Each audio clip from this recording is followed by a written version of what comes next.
இயேசு கிறிஸ்துவின் நிதான நாமத்தினாலே இந்த யூடியூப் மூலம் உங்களை சந்திப்பதிலே பேரானந்தம் அடைகிறேன். இன்றைக்கு கூட ஒரு அருமையான வாக்குத்தத்தத்தை நாம் வேதத்திலிருந்து தியானிக்க இருக்கிறோம்.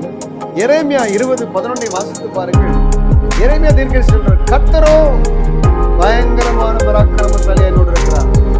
ஆகையால் என்னை எதிர்ப்பவர்கள் என்னை மேற்கொள்ள முடியாது, அவருடைய காரியம் வாய்க்காதபடியால் இடறுவார்கள் என்று சொல்லி அவர் சொல்வதை பார்க்கிறோம். எஸ், யாரெல்லாம் பெரிய அரிய காரியங்களை செய்ய வேண்டும் என்று விரும்புறீங்களோ அவங்க இந்த வசனத்தை அறிஞ்சிருந்தா ரொம்ப நல்லா இருக்கும். ஏன்னா கர்த்தர் என்னோடு இருக்கிறார். எப்படி பயங்கரமான பராக்கிரமசாலி, ஒரு பயங்கரமான ஒரு பராக்கிரமசாலி பாருங்க. கிட்டத்தட்ட 40 நாள் நிற்கிறான், யாருமே சண்டை ஓடியாத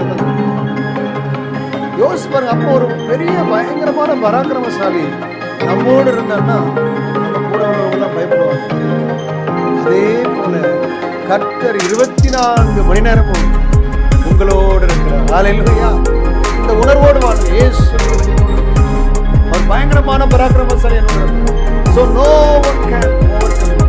யாரும் என்னை ஜெயிக்க முடியாது, யாரும் என்னை மேற்கொள்ள முடியாது, யாரும் என்னை மடங்கடிக்க முடியாது. இந்த உணர்வோடு நம்ம வாழ எப்போ கர்த்தர் பயங்கரமான பராக்கிரமசாலியாய் நம்மோடு இருப்பார். எப்போ நம்மோடு இருக்கும்? சங்கீதக்காரன் சொல்றான், கர்த்தரை நான் எப்பொழுதும் எனக்கு முன்பாக வைத்திருக்கிறேன், அவரின் வலது பாரிசத்தில் இருக்கிறபடினால் நான் அசைக்கப்படுவதில்லை. ஹல்லேலூயா. யார் ஒருவன் கர்த்தரையே முன்வைத்து நோக்கி கொண்டிருக்கிறான், நம்ம உணர்வுல எப்பவும் அவர் நம்ம முன்னாடி இருக்க மாட்டார்.